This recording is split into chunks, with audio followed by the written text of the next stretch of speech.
আমি রাফিকে অনেক ধন্যবাদ জানাই।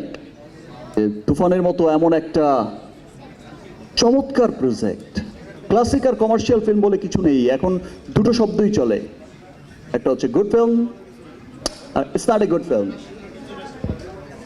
সো তুফান যে এত ভালো চমৎকার একটা সিনেমা এবং সবার হৃদয়ে যে কেড়েছে, সবার হৃদয়ে যে তুফান উঠেছে, সেটা তুফানের টিজার দেখলেই বোঝা গেছে, সেটা তুফানের গান দিয়েই বোঝা গেছে,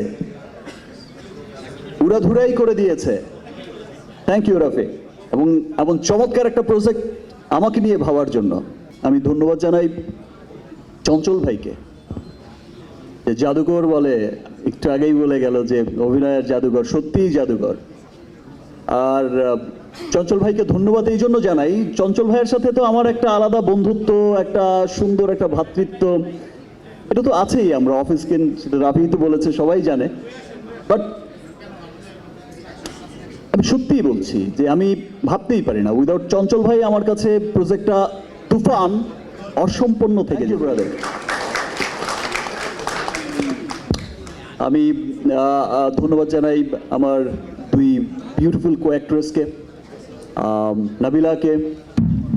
চমৎকার চমৎকার অভিনয়, নাবিলা এত চমৎকার অ্যাক্টিং করেছে, আমি মাঝে মাঝে মুগ্ধ হয়ে তাকিয়ে রয়েছি। ওয়াও। আর আরেকজন যিনি আছেন মিমি, মিমির কথা তো আর বলার কোনো অপেক্ষাই রাখে না। অলরেডি তো আপনাদের সকলের মনে তো সেই রাফির মনেও ঝড় তুলেছে, সেই বোঝে না কি বোঝে না, এখন রাফিও বোঝে না মিমি ছাড়া। একদম।